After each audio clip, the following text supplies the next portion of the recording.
First of all, I offer pranams to our Gurudev, Vishnupad Sri Srimad Bhaktivedanta Narayan Goswami Maharaj, our Rupanuv Guru Varga, all devotees, Dandavat pranams. Okay.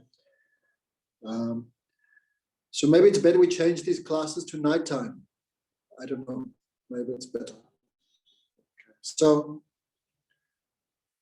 first of all, I offer pranams to Gurudev, all Vaishnavas, all devotees, Dandavat pranams. Okay. So, chapter 12, sorry. Bhakti Yoga. Right? Already we described the middle 6 chapters deal with devotion. Is Madhav, were you recording this? Yes, okay. So, two big obstacles to devotion. Bhaktivinoda Thakur says materialism and impersonalism. So materialism, not so much effect because all material desires destroyed by devotion anyway. But impersonalism is completely opposed to devotion. So it says,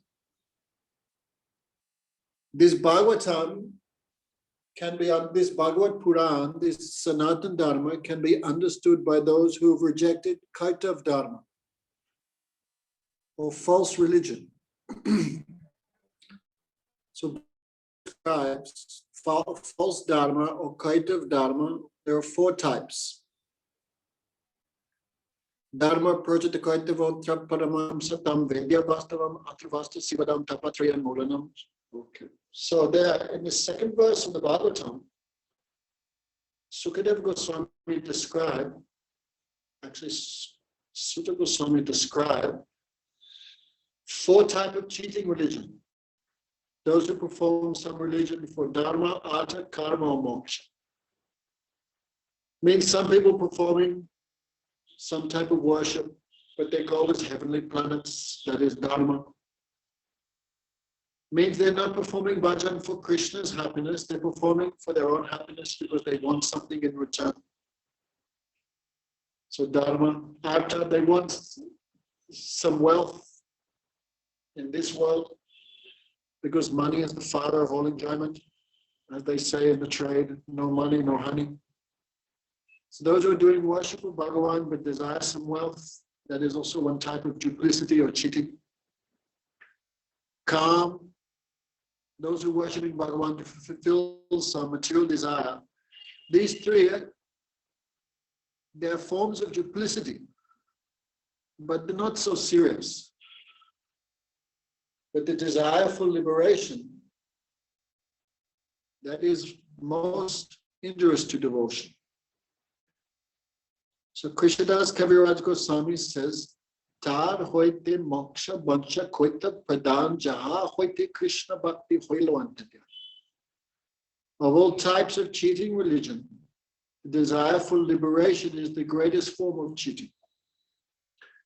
If there's even a fragrance, a smell in the heart of the devotee, then Bhakti Devi runs away. Why? Bhakti means to serve. Service means to. There must be a master. Right? There must be a savior, an object of affection. And there must be sevak or asray. There must be the server, the servant, or the person who loves. So lover and beloved. Master, servant. No? Sevya, sevak. Bhakta, Bhagavan. So there are always 2. Love means 2. I love you. Right? Simple language. I love him. But someone says, I love me, there's no benefit. This is not real love, this is just madness. So love always means 2. There was a discussion on Bhakti Ras. The first to understand is Asray and Visay. The devotee is the Asray, the lover, and Krishna is the beloved. So there always must be 2, otherwise there's no meaning of love. So prem always means 2. But those who desire liberation, they do not accept that at the time of perfection there are two, because they want to merge their existence with God. Understand, Sita Demeko? So if this feeling is there, I will merge with Krishna, I will become one with Krishna, then devotional mood is completely destroyed. So if there's even a fragrance, oh my God. If there's even a fragrance of this mood, then devotion disappears. Okay. All right, keeps going. So, here, stop calling. 1 minute. If I answer my just phone, then like all the recording is lost and everything. So, Krishna says, to clear this eternal, there's such a long existing debate. Does God have form or does he have no form? Is he personal or impersonal? If we look at 99, well, actually we look at all religions, apart from Vaishnavism, all are impersonalists. Christianity, for example, they believe in God, but there is no idea of the personality of Godhead or the form of God. Islam, if you go in any mosque, etc., they believe in God, but there's no distinct form of God, no personality of Godhead. If you go in mosque, there's no picture of God, any synagogue. So the Judaic Christian religions, of course, Islam is also part of that. They are, at the end of the day, they talk about love of God, they talk about devotion, but no idea that God has a form. So actually, if you scratch the surface, they're impersonalists. What to speak of those who are impersonalists, and the Gyanis. Yeah? So pretty much everyone except the worshippers of Sanatana Dharma, the devotees, all are impersonalists. So generally when you speak to people about, about devotion, then the main obstacle, they cannot accept that God has a form. 2 reasons. If God has a form, that means I will have to serve him. So if God is formless, that means I can enjoy, I can serve. If God is formless, that means there's no competition for my enjoyment. I am the master, I can enjoy all fragrances, all sound, all taste, because there's no one to me, no competition. So actually the thought of formlessness, this is based in atheism. So in chapter 12, if devotees can take the time to learn these 3-4 verses, this very clearly describes the superiority of devotion. Okay, so especially if you can learn, especially even in India, many people read Bhagavad Gita, they read Ramayana, but ultimately they believe God is formless. So if you can learn these first 3 or 4 verses of chapter 12, especially those who accept the Vedas as praman, as evidence, then this will help us so much. So Arjuna asked the question, Evam satati yuktanam vajatam tam purupasate ye chapi aksaram avyaktam tesham hi yoga vitamaha. So Arjuna asked, O Krishna, previously you described there are 2 types of transcendentalists, 2 types of personalities. Those evam satayukta ye bhaktastvam purupasate, those who accept satayukta, that you have a form. Bhaktastvam purupasate, they accept devotion and they worship you with form. And ye chapi aksanam avyaktam tesham te yoga vitamaha. So one is the devotees, Krishna already described, because this is the 10th chapter dealing with devotion. But in previous chapters, Krishna also described the impersonalists. But those who worship impersonalists, those who worship God without form, the unmanifest, the indestructible Brahman, no? Then which of these 2 is considered by you to be most advanced in the yoga process? Which of these is most advanced in knowledge of yoga? So Krishna himself answers, right? This old debate. Bhagavan Uvacha. Mai aveshamanoyamam nitiyuktu upasate shradhaya pariyupates te me yuktatma mataha. So Krishna clearly describes Maya aveshamanoyamam, those who are absorbed in me. Maya means me, Krishna to himself. Maya aveshamanoyamam, those who are absorbed in me. And nitiyuktu upasate, nitiyukt means to always join with me in worship. Means the mood of devotion to Krishna for that devotee is eternal. Shradaya parupasate, those who worship me with faith, I consider them to be the topmost. No? So Krishna clearly answers this in 12th chapter. So those yogis whose faith, but still those others who believe that I am homeless and continue their worship of me, then what will be their destination? Krishna says those yogis whose faith is transcendental or beyond sattva, raja, and tama, and fixed in. I'm just repeating that, right? This is verse 2. Those yogis, devotees, the yogis, whose faith is transcendental beyond sattva, raja, and tama, means that their faith is not in ignorance. Explanation. 2 types of faith are there. 4 types of faith there. Transcendental faith, or that is called, what's it? Paramatic Shraddha. Paramatic Shraddha has no modes of nature, goodness, passion, or ignorance. So that another name of that Paramatic Shraddha is motion. So some Shraddha or faith is always sometimes pure. Therefore, bhakti is experienced either as colored by the mode of goodness, colored by the mode of passion, or colored by the mode of ignorance. In Bhagavad Gita, in Bhagavatam, 3rd canto, Kapila Dev describes the 3 types of Mishrit Shraddha, mixed Shraddha. For example, someone who's chanting Hare Krishna, for example, and they're mixed, and that person too much influenced by Tamagun, then maybe they're chanting, but their desire is, this person is my enemy, I will kill him. This person is very bad, I will finish him.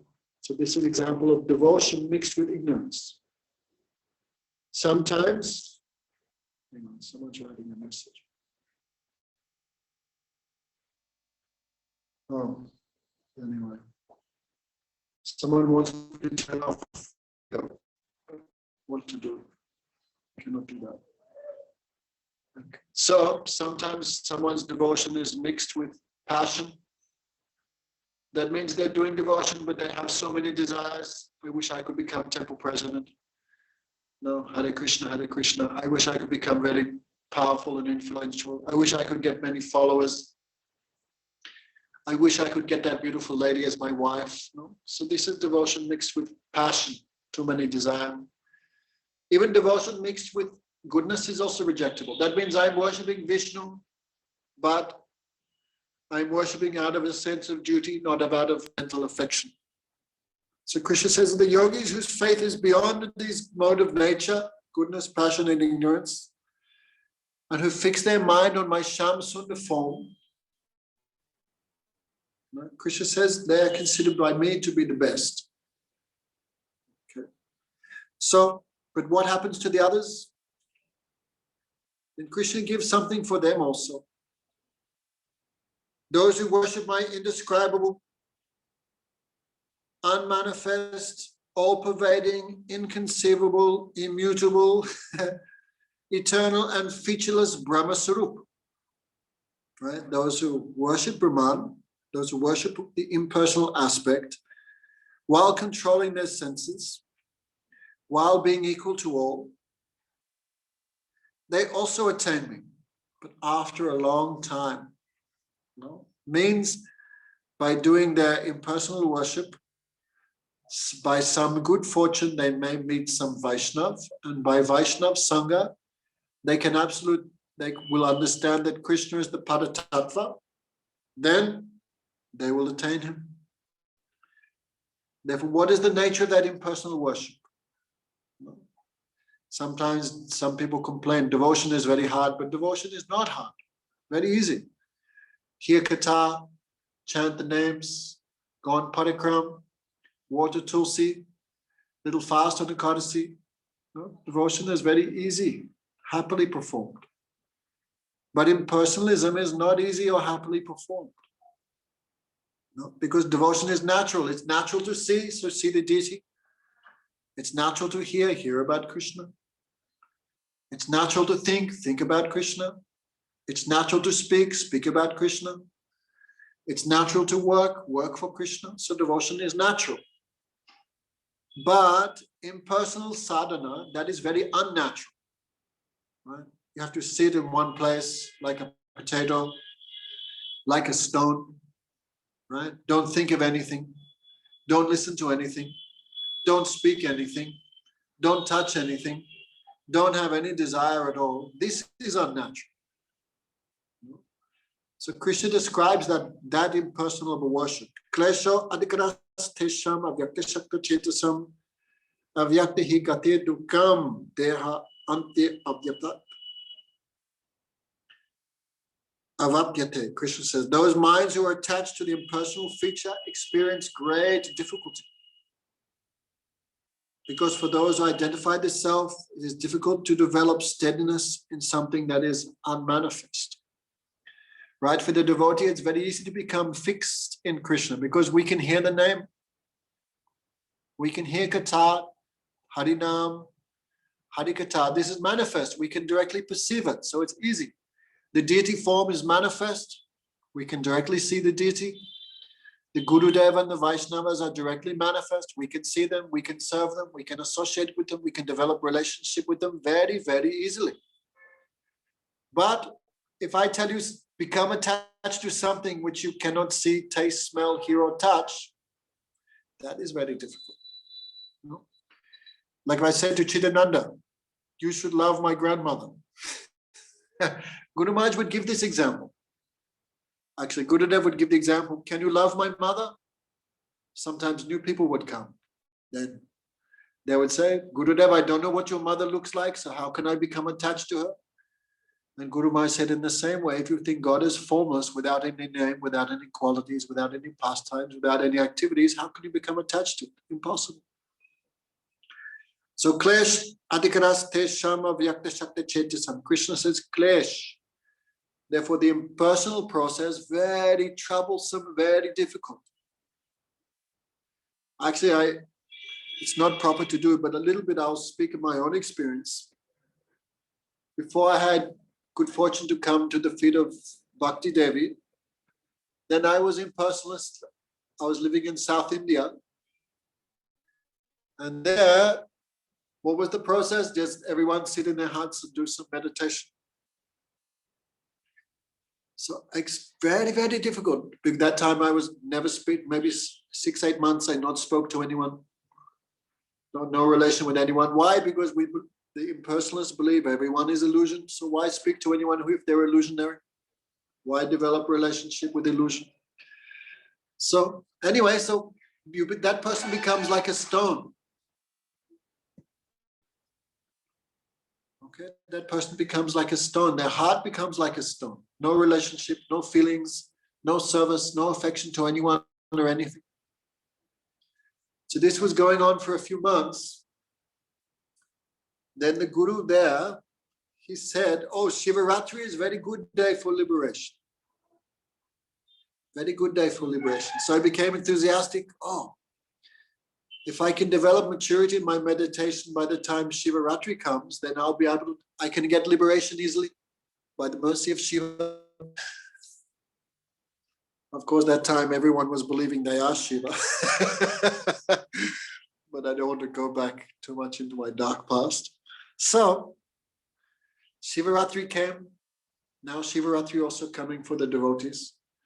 So, program started like 7 or 6 o'clock, but I'm not interested in program.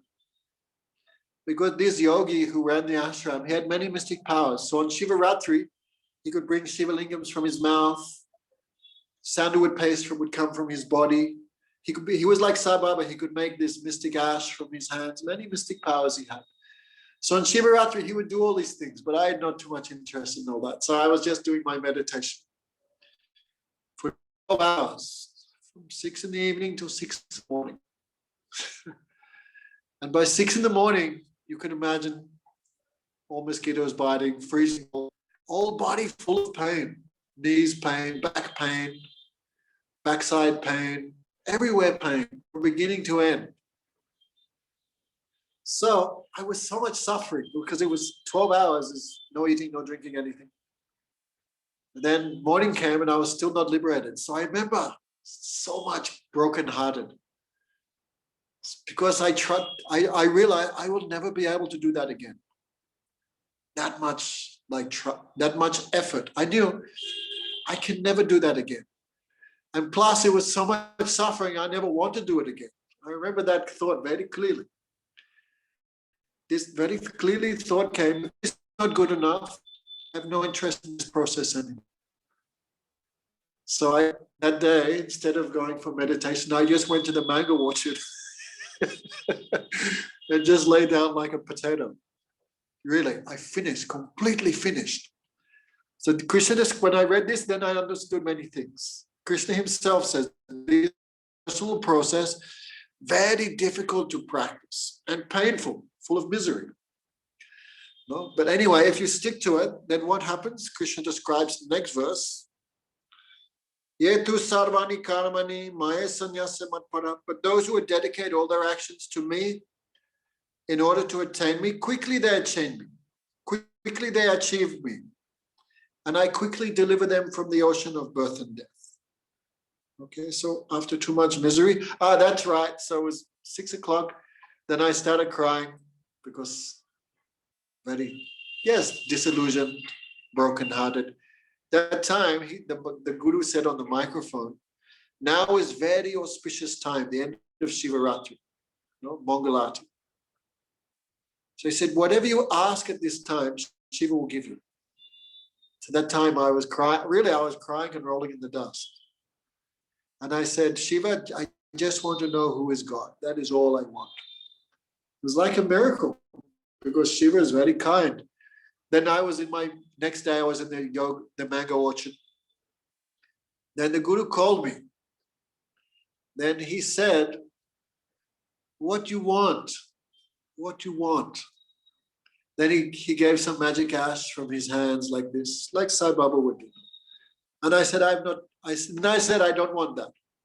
Then he looked at me carefully and said, this place is not for you. This ashram and this, he just said, this place is not for you. I was very astonished. Then he said, you should leave this place. Then I said, why? He said, because you have no visa. That time I said, but no one else here has visa also. That time India was a little different, no? So he just looked at me and said, this place is not for you. So it's like magic. No? So I went I had no money, nothing. And I'd overstayed my visa. But everything came like magic. I went to the police. Police said, why you overstay your visa 3 months? And I said to him, my sister was sick. It was true, but sister was in Australia. He didn't know that. Anyway, so without saying anything, he just gave me extension. This is like, normally you go to jail if you do that in India. But no, he just stamped my passport. Then someone sent me money. Then I had money. I went back to Australia within, I think, 2-3 weeks. Then I moved in. I had to move in with my sister. And she lived down the road from one Hare Krishna, like temple. Then I met the devotees. So everything happened like magic. Because mercy of Vaishnava, mercy of Shiva. Anyway, so Krishna himself said, those whose minds are attached to the impersonal experience great difficulty because it is very difficult to manifest steadiness in something which is unmanifest. So as soon as by the grace of Vaishnavas we can understand that Krishna's name, form, qualities and pastimes are eternal, then very easily the devotee gives up the impersonal practice and becomes devotee. We see many, many examples. Jaiva Dharma, right? In the first chapter of Jaiva Dharma, there's the example of one Paramahamsa, like liberated soul. He was not even a mumukshu. He was not even desirous of liberation. He was already liberated. But he had darshan of one Vaishnav. Some say that was Lord Chaitanya. We don't know. But he saw one devotee with hands raised. Hare Krishna, Krishna Krishna, Hare Hare. Hare Ram, Ram Ram, Hare Hare. With tears flowing from his eyes, hands raised, dancing. So just by darshan of that Vaishnav, he felt such an ecstasy that immediately he gave up all his process. Because that prem touched him for a second. So he gave up very easily the impersonal process and became Vaishnav. Sukadeva Goswami is another example. He was an impersonalist, but he heard the verses of the Bhagavatam spoken by disciples of Vyasadeva. He gave up the path of Brahma Gyan and became servant of Krishna. Now the four Kumaras, these are all liberated souls. No, they are not the sadhaks in the process of liberation. Even the perfected souls give up Brahma Gyan for bhakti. Then what to speak of the sadhaks? The four Kumaras, they were impersonalists, but their father and Guru Brahma had so much mercy on them. So he would also speak to them. Some Harikatha, they developed greed for darshan of Narayan. They went to Vaikuntha. No. And there the fragrance of the tulsi mixed with the sandalwood paste on the feet of Lord Narayan entered their nose. Just by the smell of the fragrance of Lord Narayan's lotus feet, they gave up the path of Brahma Gyan. So this 12th chapter, so much powerful. But the devotee who takes shelter of Krishna very easily, very happily crosses birth and death. No?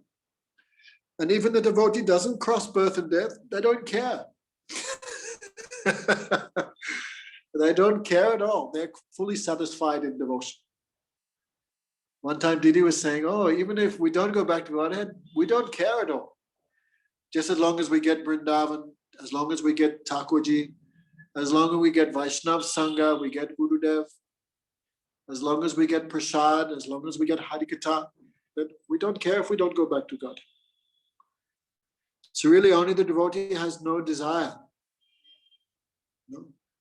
Krishna Bhakta Niskama Taiva Shanti Bhukti Mukti Siddhi Karmi Sakala Shanti, Kaviraj Goswami says. The non-devotee always restless because they always want something. They want the heavenly planets, they want mystic powers, they want liberation. They want some enjoyment in this world.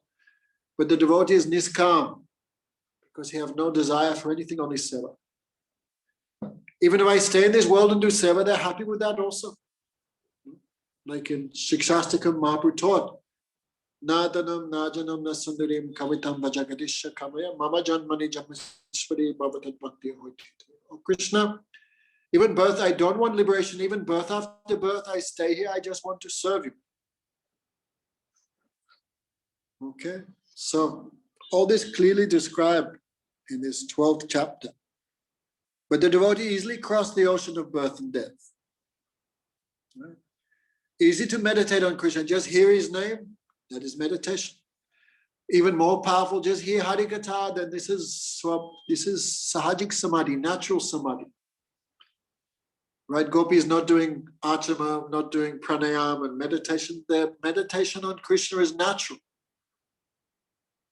Their samadhi is so natural, even they want to think, give up thought of Krishna and think of something else, they cannot. They cannot forget Krishna for a second. 24 hours, they feel so much taste. Even they criticize Krishna, but they cannot give up thoughts of Krishna, speaking about Krishna. In this last of the 5 Gits of the Bhagavatam, that is spoken by Radhika, the Brahma Gita. Then Radharani is speaking so many bad things about Krishna. He is cheetah, he is restless, he only gives pain to his own devotees. Many, many things. Why Lakshmi serves him, we don't know. Must be Lakshmi is cheated by his sweet words, but us gopis, we are not cheated. Many, many bad things. It may seem Radhika is speaking about Krishna. And another gopi may say, oh, Radhika, Krishna is so bad, then why are you always speaking about him? Give up these topics of Krishna and speak about something else. Then Radhika said, that is our misfortune. We cannot give up speaking about it.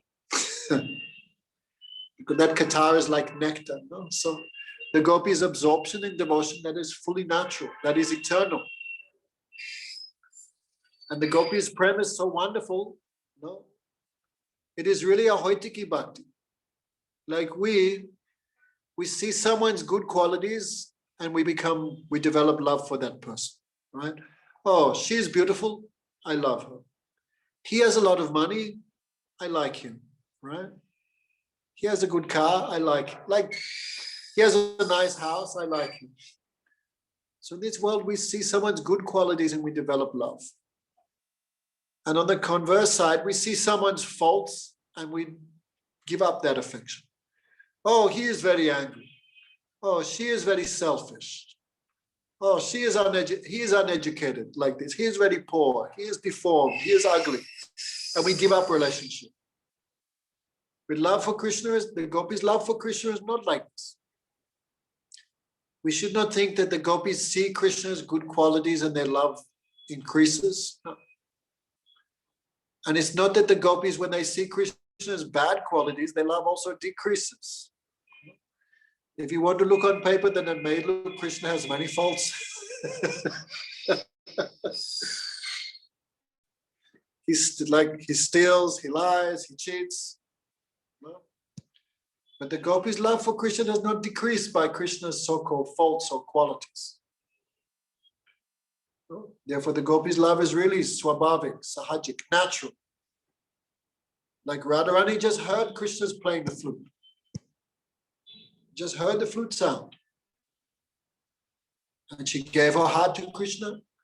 That flute player is ugly, rich, poor, good, bad. She didn't care. Just hearing the flute sound, love came.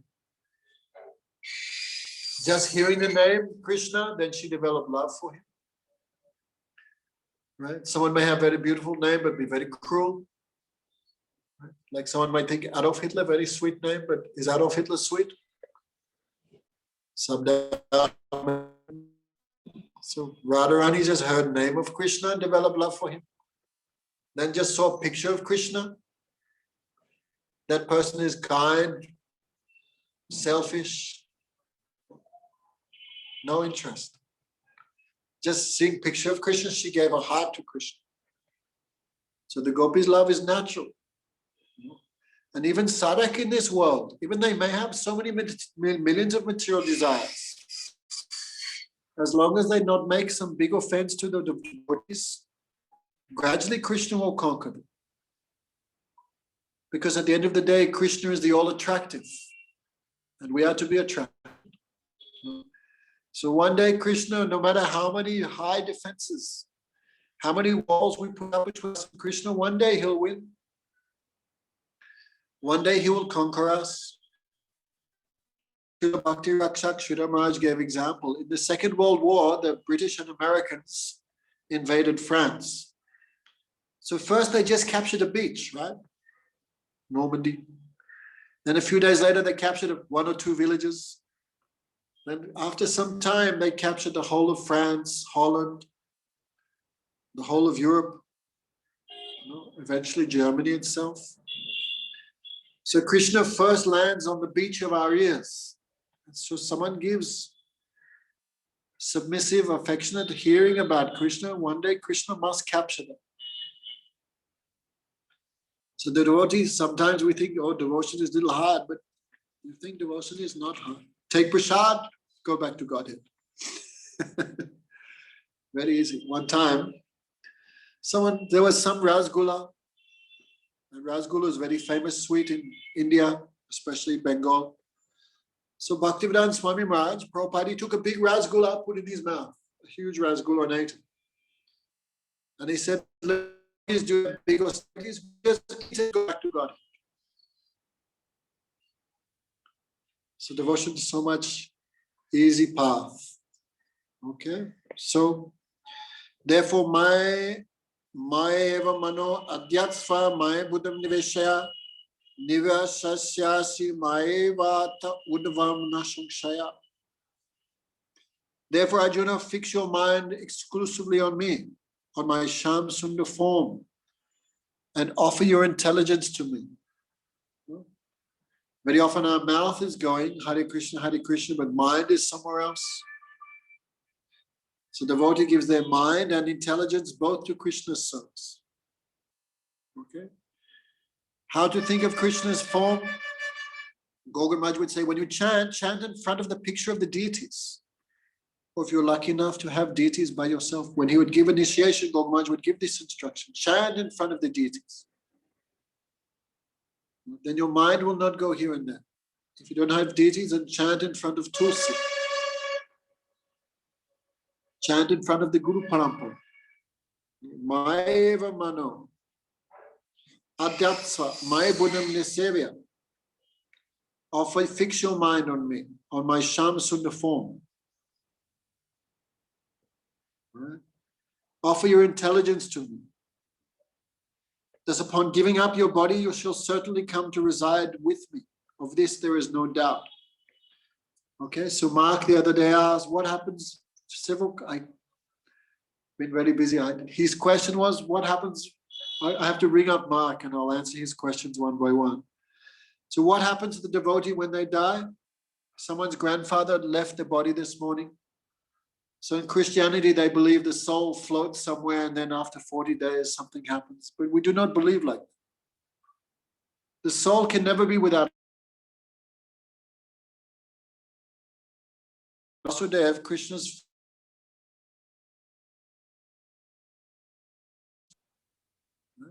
just like a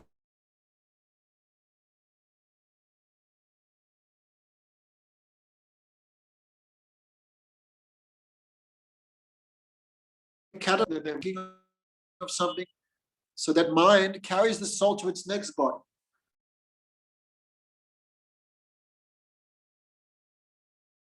The Paramatma knows what you want and what you did.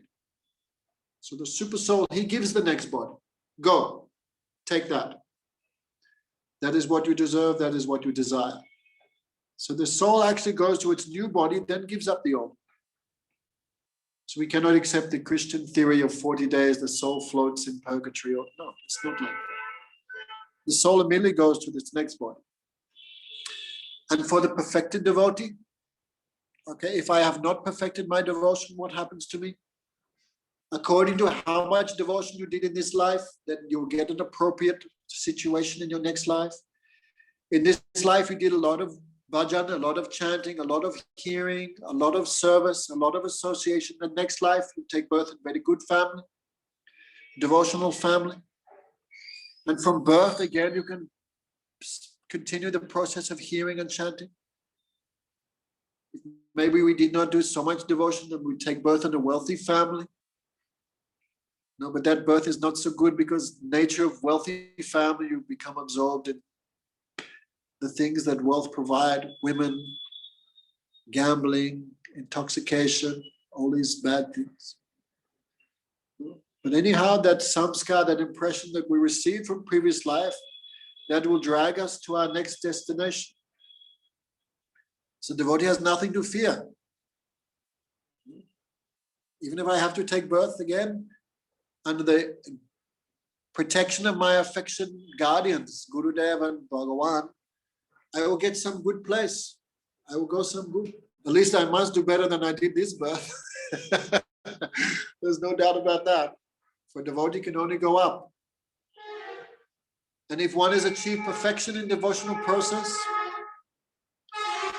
that means even while residing in this body of 9 gates, even while residing in this material body, the liberated devotee has already realized their service to Krishna. Devotion is such a thing. If we see a high-class devotee, they're eating, sleeping like us, but no, they're not like us. Because their meditation is fully in the spiritual world. They're fully absorbed in that 24 hours a day. Sometimes we see devotees eating with us, laughing with us, sleeping, but don't think they're like us.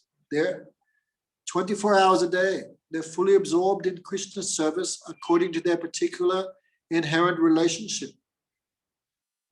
Those who have feelings of parental affection to Krishna will always be serving Krishna by meditation according to that mood, giving milk to Krishna, cleaning Krishna, putting Krishna to sleep, swinging, singing songs for him, teaching him, like in this world, mother and father, how they behave with the child. On a transcendental soul level, they will be absorbed in that meditation. So such a person, what happens to them at the time of death? Immediately they join their service. Krishna transfers that soul immediately to where Krishna is doing his pastimes in another universe. And he joins, that time that devotee joins their service permanent. And then afterwards they go to the spiritual world. Okay, so Krishna says, fix your mind on me, on my Sham Sundar form. Give your intelligence to me. Then upon giving up your body, will certainly come to be with me. There is no doubt at all. Krishna promises.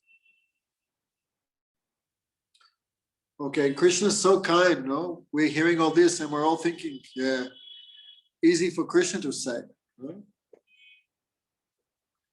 Easier said than done to always think of Krishna, because only perfected souls can always think of Krishna. But Krishna is so kind in Bhagavad Gita. Just like Olympics is not a good example, because Olympics there's only gold medals. But when I was a kid, athletics means all kids are encouraged to do athletics, right? So I used to like sports, but it was never one of my strong points, but I used to like it a lot. So I'd go down to little athletics. Then you're doing the running, you're doing the high jump, doing the long jump, even shot put. All this stuff we're doing as kids, like 6, 7, 8, 9. So in little athletics, they had a system, first place, second place, third place. Even if you became 8th, every race had 8 kids. Even if you came 8th, you still got a ribbon, 8th place. No? So this world is not like that. No, but Krishna, he is very kind. He gives even 8th place tickets, 7th place tickets. It means no matter what you do in devotion, no matter how little you do, you get some result. You get something. So Krishna says, like Olympics, you only, if you can't get the gold, you get the silver. Can't get the silver, you get the bronze. But after that, you're finished. So Krishna is not like that. He's so kind. He gives. He gives something no matter what your endeavor. He gives something no matter what little contact you have. So we shouldn't be discouraged. Oh, I'm doing chanting, hearing, Ekadasi. What I'm getting, we cannot see the result. Okay, so let's finish here because I got a lot to do. So a little situation is changing a lot here because now I'm staying in Mayapur, and morning time we have lots to do, but evening time nothing to do. So if it's all right with everyone, I'd like to change this class to evening, but I cannot do every evening because sometimes we have to be there at night time also. So everyone just watch the Facebook page and there'll be an announcement. If everyone prefers to have this class in the evening, I think that will be easier for devotees in England and America and Russia. Doesn't matter for them because India and Russia is same. So on weekends we'll do Saturday and Sunday evening if that's good with everyone. That'll probably be easier for the Mexicans also. Okay, so everyone little revise chapter 12, this first 8 verses, and we'll continue from next week. Probably in the middle of the week we'll give some class again. Thank you very much. Hare Krishna, everyone. Hare Krishna, Hare Krishna, Krishna Krishna, Hare Hare. Hare Rama, Hare Rama, Rama Rama. Gaura Hari Bol, Hari Bol, Hari Bol.